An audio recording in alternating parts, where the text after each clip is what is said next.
I come back in the feds in '85 after we had a little ride in the wall to send me back to Maryland.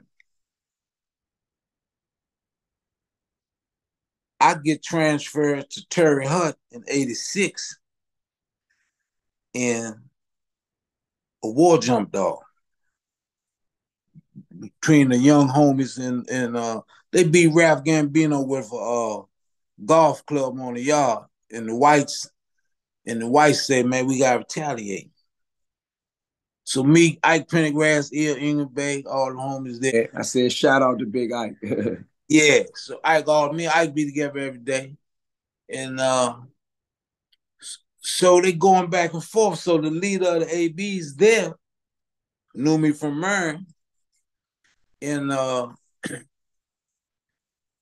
he said, "Fly, we ain't at war." I said, "Man,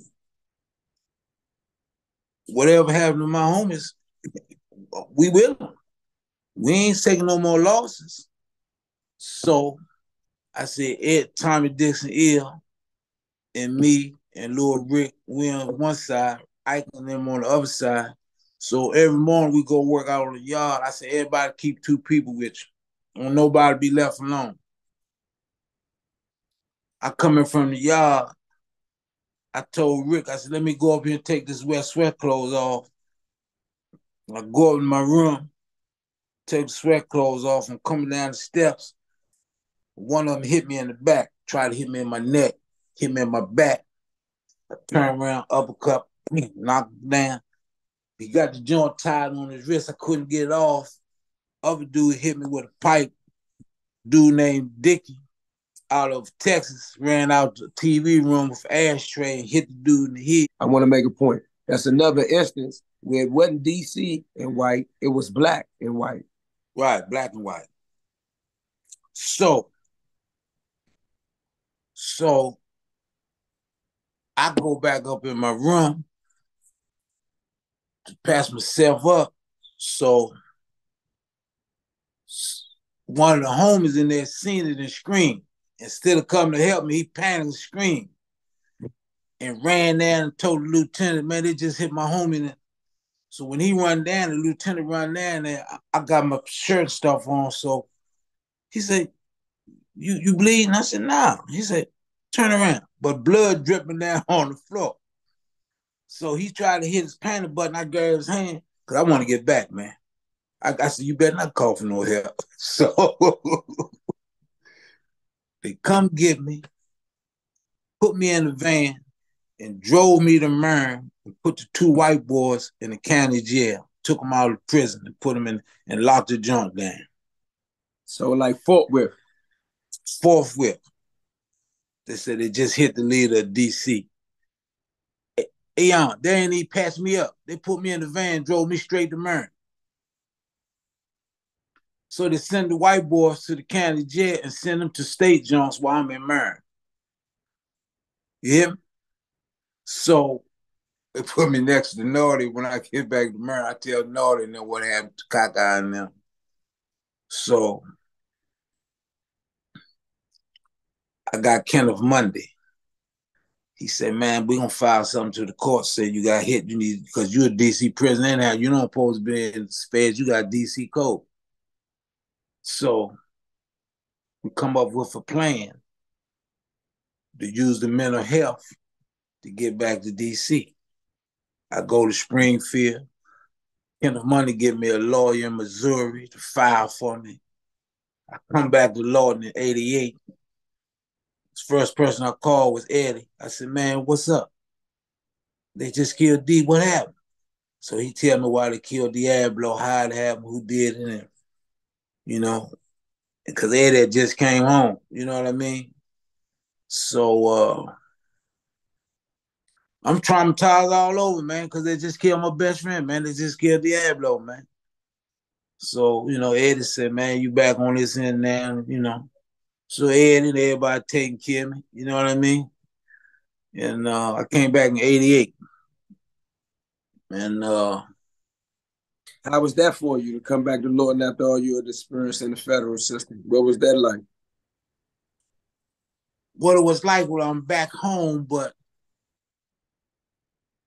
I was learning things because Ray for getting money. Frey, Eddie, all of them taking care of me, Shorty Bump, you know what I mean? And they saying, hey man, it's time for you to come home, man. We gotta get you home. All that nonsense, sit your butt down. Dudes are getting rich. And they saying, Snip, you gonna have to change your ways, man. All that jailhouse stuff, we getting rich out here. Wookie, all of them. So now Wookie was still in. Wookie was still in when I came back in '88. But Frey and Ed, Eddie always be with me when he in the street. Eddie taking care of me. But I come out the Blackwell crew, so the Blackwell, my brother rocking them, taking care of me, Carzell, everybody, man. So the culture's changed because the generations changed.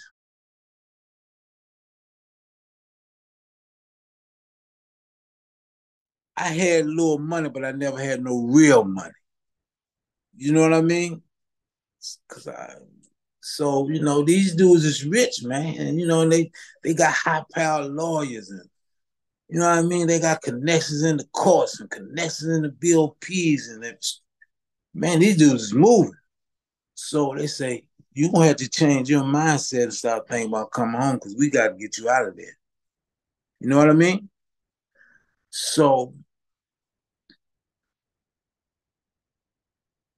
I'm getting a little too big for Lorton.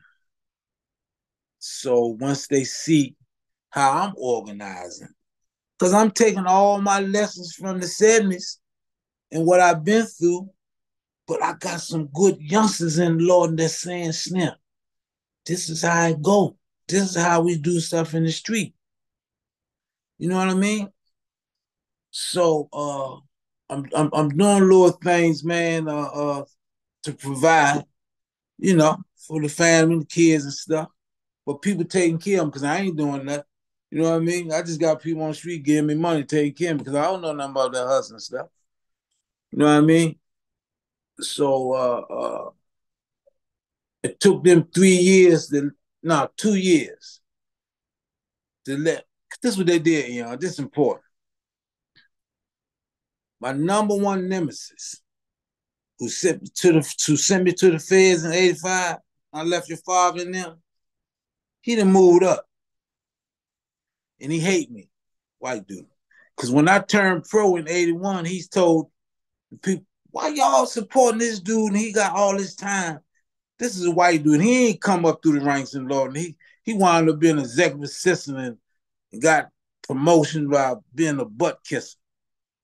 But now, Lorton and the directors always been ran by black people, all the directors in them.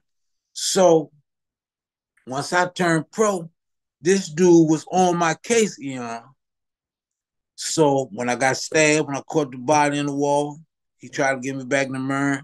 Kenneth Money beat that.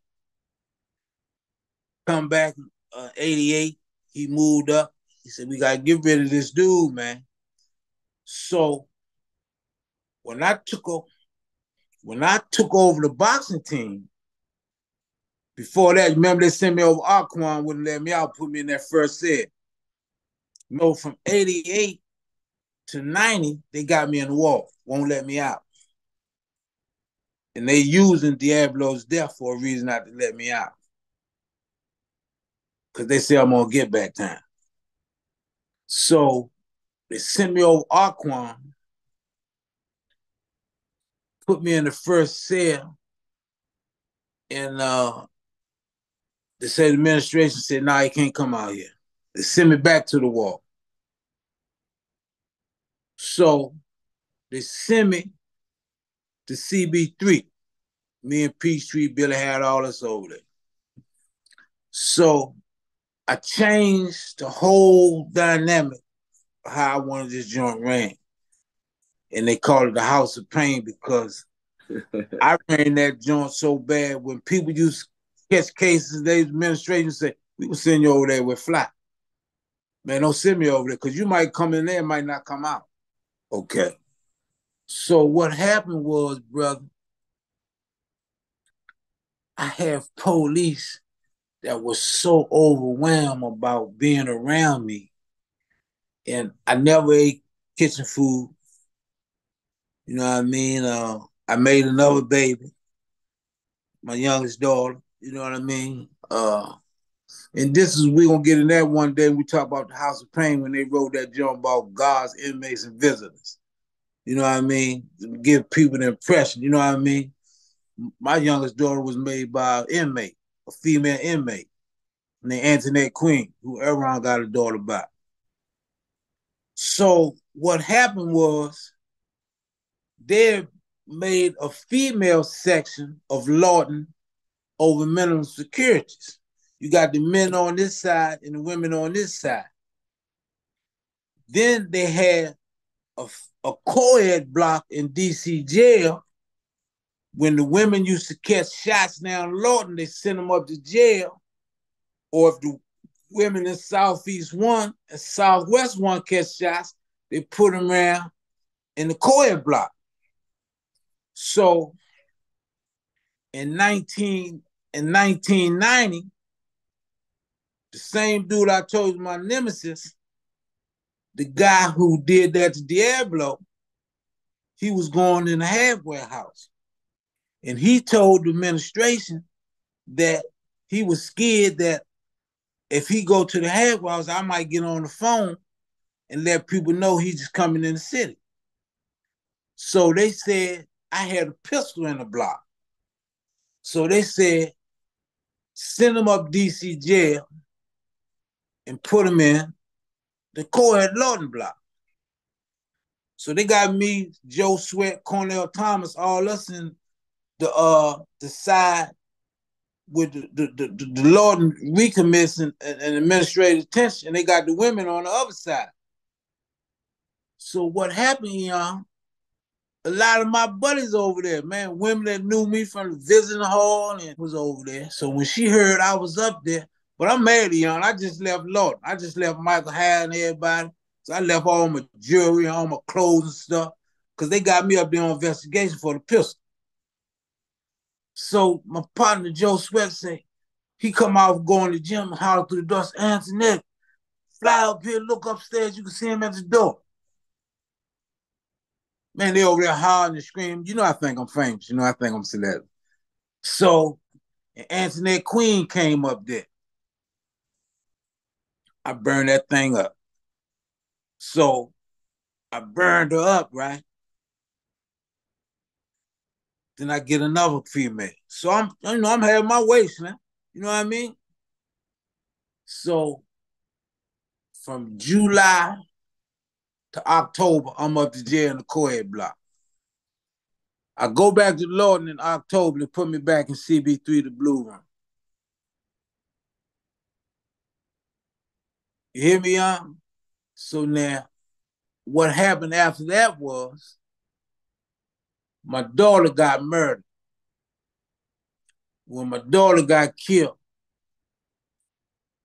the female who I had sex with had a case manager call down Lord to my case manager, said she was pregnant if I had anybody that would take the baby. Because, you know, Babyface is my grandson's father. You know, he was with my daughter. So when Nene get killed, you know, because Babyface used to come see me, you know what I mean? And they said, man, I know you feel some kind of way Nene got killed, but man, I'm pregnant by it. So I had to get somebody to take my daughter when she was born over DC General, the one I made up the jail. So Lil Keith was made in Lorton. I married him. So Lil Keith is a Lorton baby. He's a Lorton baby. Michael Fowler had a baby. Peachtree, Mead, Nabal, Carl, all us had that woman pregnant at the same time. You know what I mean? Brothers. All that women, because see, we used to go to school and have sex in the school every weekend.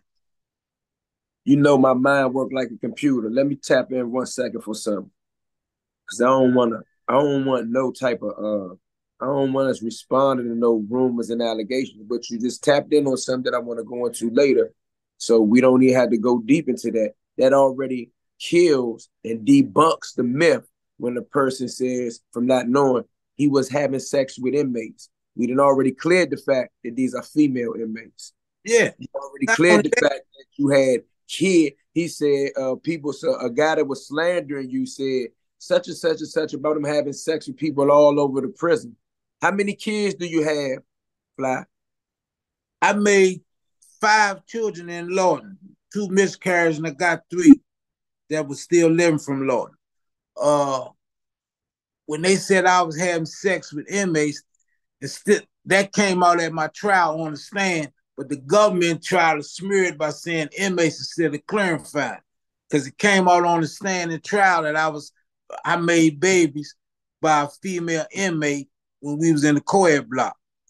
Then my other woman was in the drug program overuse center too that I used to have sex with, and they caught us. So those are the inmates that came out of the trial. When they say visitors, yeah, my women. I used to have sex with my female. When they say guards, I had 5 women on my indictment that I was having sex with every weekend, Lord. Those are the guards. I married a sergeant. I legally married a female sergeant that used to be the captain's woman.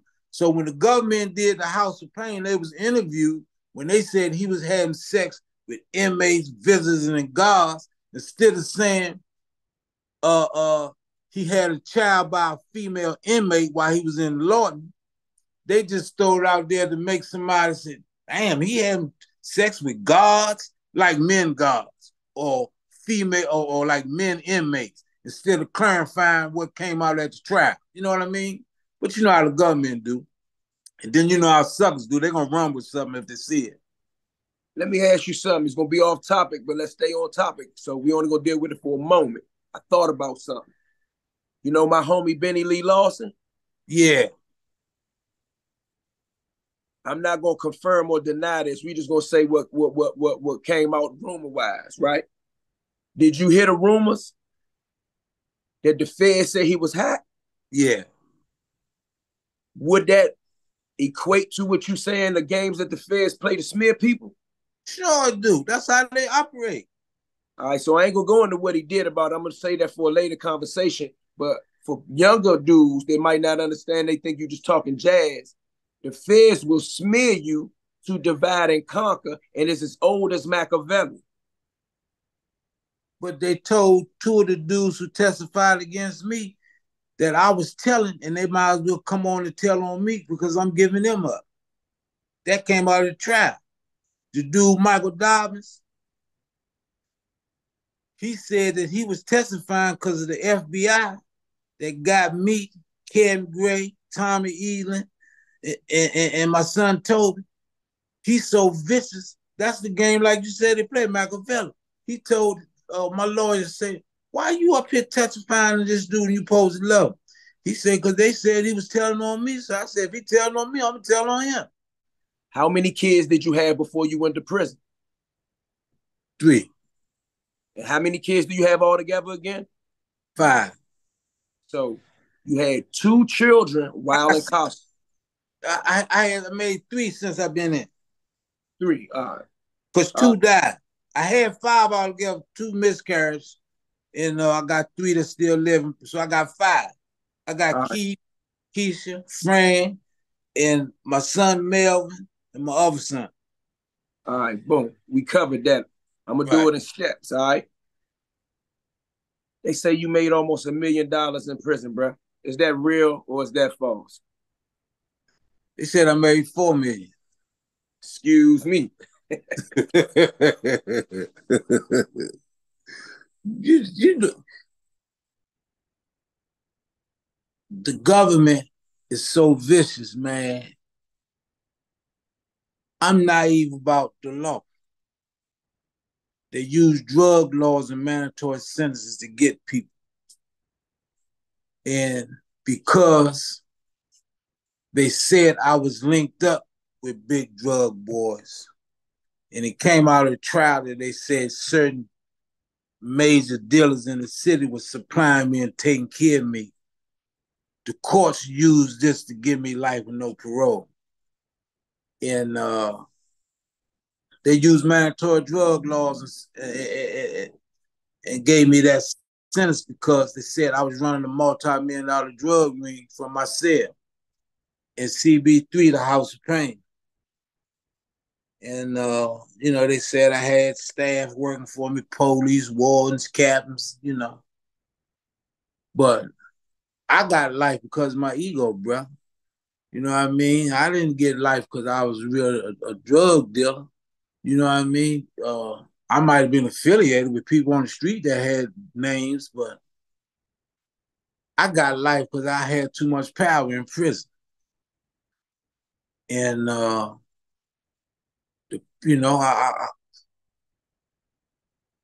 had female women, man, that used to get out their bed, and I said, "Get up, come down here and work overtime. I want to see you." I had dudes that admired me, respected me, and went to get me food every day. You know what I mean? I don't eat meat, so I said, "Go get me some Chinese food. Go get me some seafood.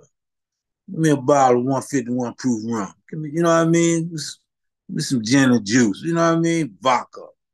Because we having sex. We having going in the hit spots.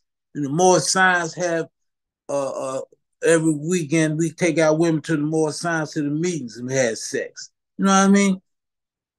So the government is so vicious, Eon. They try to smear your name and turn people against you so people can look at you and frown and say, he was having sex with inmates? Instead of saying he had a baby by a female inmate that was locked up. Or he made children by the women that used to come see him. You know what I mean? And what I'm guilty of, brother, is not focusing on gaining my freedom of coming home instead of running the penitentiary. You know what I mean? And it caused me, man, years in that Supermax and ADX because I was so I mean, caught up. how long did you serve in prison, period? Again, for somebody might have missed it. I did 50 years. I did 49 years in prison, 9 months in the halfway house. The judge said when he come home, he have done 50 years. That's in the court order. She said he gonna do 50 years when he get released, and that's what I did. You know, and 50 years is a long time, and I got to go into that, but I don't want to lose my track of thought. So go ahead. that's a half a century. And when I first went to ADX, the warden and them was waiting on me because they said I was there because I started a war in Mern. And they said, man, this is where he gonna die at. And they met me there and put me on the tier with Barry Mills. And they put me beside a little homie named Obio Moore. Shout out to Obio, free Obio Moore, my big homie. Oh, that's my heart. Put me right next door to him. And Let me stop you right there, Fly, because I want to end with that, all right? I want to end with the X, but I want to address something else. You know, you my big homie, but we going to keep it all the way gangsta on here. People that slandered your name about some stuff, and I wouldn't be Eon if I ain't address it. So you got jokers out here that don't understand what's going on, don't know how to read law. You know, they say you're a rapist. They say, man, Eon promoting a rapist. He got one of his biggest homies. Look who he look up to. Look who they putting up on this stand. That's blah, blah, blah. And he a rapist. Now, how do we feel about rapists where we come from, bona fide rapists? Let's get that out the way. we feel about them, they're the scum of the earth and they need to die.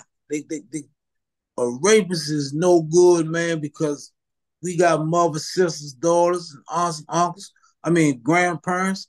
And man, we don't embrace rapists. We don't tolerate rape. You can't be who I am if I was a rapist. You can't run no penitentiary, have nobody to follow you if you was a rapist.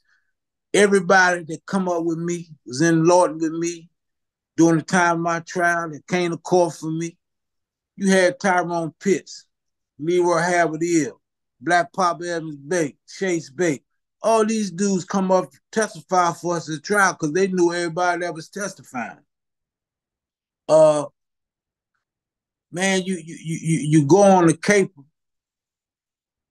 and if you go on the caper to take some dope or rob somebody, man, and I'm a stick up boy.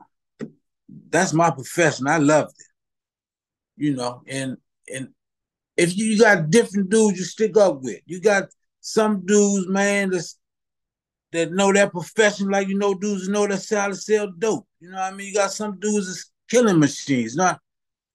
But sometimes, if you ain't on the same page and you ain't got the same mindset of what you're going to do, something can go astray, man, and something could happen that wasn't supposed to happen. You know what I mean? And you find out after the fact. But either you're gonna do one, two things. You're gonna ride it out because I ain't gonna tell.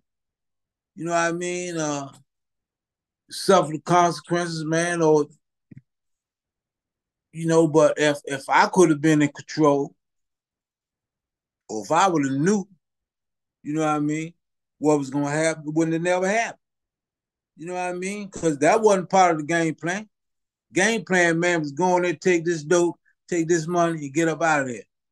You know what I mean? Wasn't no pilot post got shot, wasn't no pilot post got raped, none of that. And sometimes, man, things happen, man, it wasn't supposed to happen, man. You know what I mean? And with me, my thing was, man, I'm taking money, man. You know what I mean? And I was a leader of my little crew, but I used to stick up with different dudes, man. Different dudes I met in jail. In this particular case, man, I met a dude, and I said, man, we're going to take some dope. And he said, I know some people. And it was a drug infested dope house, man. You know what I mean? Ain't nobody in there but some dope fiends, man. But nevertheless, something happened, and it shouldn't have happened. I ain't know it wasn't gonna happen, and I had to roll. See, but you said something that makes sense. See, when you on a case and they do legal work, they'll say, and they did this. That's because they talking about the people that was on the case. If you participate or not, if how the government do. For instance, in my compassion release, when the government was filing their opposition motion, and they said, and they did this to such and such, instead of saying, and he did this and he found, you know what I mean? Because they're trying to muddy the water to convince the judge why he shouldn't come home. So you have to look at the language. But somebody that's as savvy as you are with the law and know the law, you know the games they play. You know how they write stuff up. You know how when they trying to win before they concede, because they knew they was gonna concede all the time. So when I told my lawyers, look what they wrote. They said, don't worry about that. You coming home. Let them say what they want. He has so many people stabbed and hit. He had people working for him selling dope and correctional officers breaking the law for him. But if you take an average Joe or average Jane or a sucker that's looking for something to slam somebody's name, he gonna jump on that and say, look what they say he did. You know what I mean? Because they don't know the true story. They don't know the history. And can't nobody tell my story better than me. Without me trying to slander nobody, right? I read the case. So I do want to say this part without getting into a bunch of specifics, because we don't got to clarify the specifics. The person, the female, the woman, I'm going to give her the woman. Yeah. The woman that the government used to claim and prosecute you all for rape and convict you for aiding and abetting, and I get into that later. That's a total different thing. I get into that, right? Right. This woman hung out with you and your co-defendant for more than 24 hours, correct? Yeah, and was down my woman's house with me. That's why my woman came to court to testify for it. Say, man, she was in there eating with us and everything. I even left out. But see, you got to understand this. When a person is on drugs and breaking the law themselves, if they catch a case and they got charges in court and the government say that case that the guys was charged with that y'all say came in there and robbed y'all and the guy raped you and kidnapped you, we need you to go to court to testify this against, and we're going to drop your charges. Stop. If this woman didn't cooperate with the government and say, what y'all want me to say? Yeah, rape. All right, I'm going to say rape. What were they going to charge her with? Aiding and abetting. What? Robbery, home invasion. What? What were they going to charge her with if she didn't say rape? See, I don't know. Or what I know, the one that was riding around with us that was setting the drug deals up, she was gonna get charged with the kidnapping and everything. I was. That's what I'm asking. Yes, but they told her, if you was with this man riding around with him, or then you even said on the stand you was setting drug deals up for them rob, we gonna charge you with the same thing he getting charged with. So she had to lie, and this is why some people came to court to say, "Man, I've been knowing this woman such. She used to steal from me." Now the woman who they said the guy raped, the dude that was her pimp came to court and testified for us. Leroy Howard. Oh, my bad. Not say it again. Leroy Howard ill. He still living now. And he was a pimp, right? Yeah, he was a pimp. He came to court and testified for us.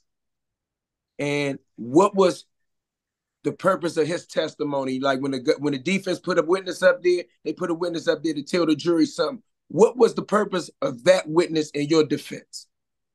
To testify that she used to be a prostitute for him and one of his best boosters, and she used to get money for him, and he don't believe that she was raped because that's her profession. That's what she do. Say no more. Yeah, we ain't tripping about that because we know the truth. And not only that, her cousin was one of my best friends, did all the time with me and Lorton. He said, "Man, she ain't gonna come to court testify against you once she found you was my man." I will say one more thing. Go ahead. Let the people know that these very people that accuse you of rape and slander you as a rapist, that they came to their senses later and wanted to take these statements back. And these statements can't be introduced into a law book, but explain that they wanted to correct these statements. Yeah. When I gave my life sentence back in 1985, I gave my whole 75 to life back May 85. And some of their relatives, knew my family. Said, "Man, Fly, get ready to come home, man. We need y'all to sign affidavits to help him, man, so Kendall's money can get this man out." They said, "What we got to do? We need y'all to sign affidavits saying y'all was high with drugs, drug-related case. Y'all was selling drugs. They came in there, took some dope, and y'all was mad. The people y'all was hustling for said, man, y'all gonna have to do something." But one of the girls' men made her testify. You know what I mean? But these people's like, the girl that was shot used to be with Keith's mother. They was Your hang out. daughter's mother. Your daughter's mother. Yeah, she came to court with her and took the stand and did everything she could to help me. You know what I mean? My woman, who I was living with at the time in 73, came to court and say, she ain't act like she was kidnapping me because he left out and was gone for 2 hours. She stayed there with me and my daughters. Little flimsy, fake dope case, little cheap dope case, man. The Bama in Detroit. Yes, sir. Man, this dude is playing. This dude is, man, listen. For some reason, this Bama out of Detroit, I don't know if he was molested as a child or because he liked to hop about homosexuals and he's fixated on dudes out of DC. But he don't deserve no feedback because he ain't nothing. Once I found out he was Alpo love and support rats and love rats, he don't need dignified response. What bothers me is he uses our homies and females that's supposed to be streetwise and then been with some reputable dudes, man. He used females that I heard was been to jail and been with hustlers, and he manipulate these sisters and they betray our hometown, their home, and the homies by going on there getting a Bama out of another state, a platform to talk about gangsters and killers. So this dude don't know us. He can't come to our city like you went to his city. If he was anybody, if this dude was anybody, he would have invited us on his show. You went up there to sell books and made it known I'm in Detroit. If he was any type of dude, he would say, tell that dude, Eon, this is where I'm at. I want to see him YNC.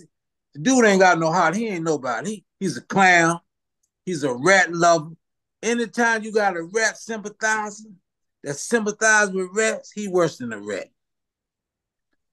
I ain't got no beef with him. He can say what he want to say, even though he tells a rack of lies. I heard one time he said I was knocking dudes out, taking their butt. Telling me he got that from some Lorton police. Lorton been closed 27 years. So he ain't nothing. He just a liar and a rat lover. But what bothers me, Lord brother, is he uses our women to go on there to smear and talk bad about their homies, man. You don't need that 15 minutes of fame to go on there and give a Bama and a rat lover the platform to talk about some dudes out of our city. You can't betray your city and your people, man. And that's what bothers me.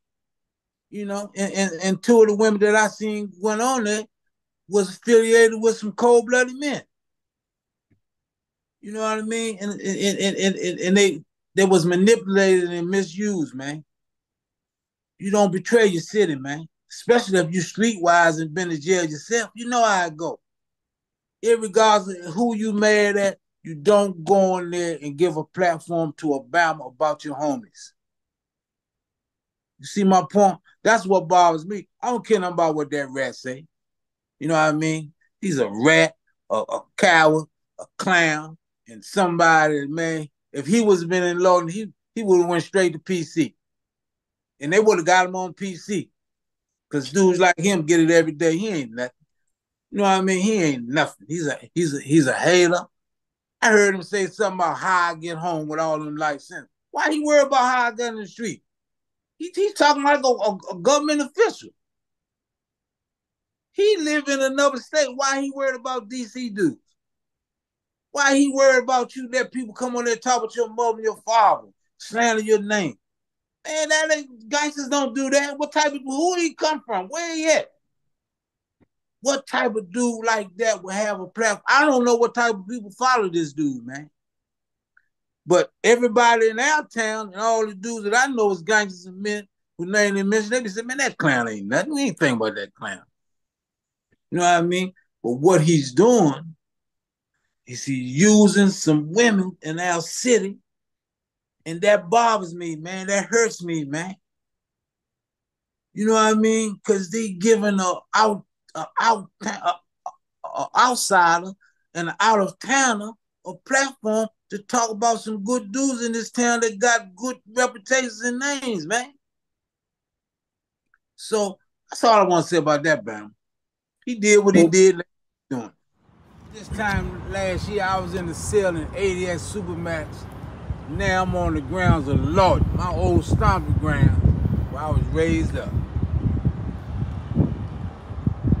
Walking free down. Watch this 4-piece. Yeah. Watch this 4-piece.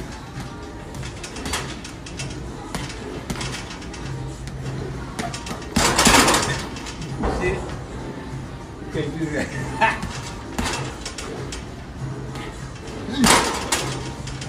Watch the overhand.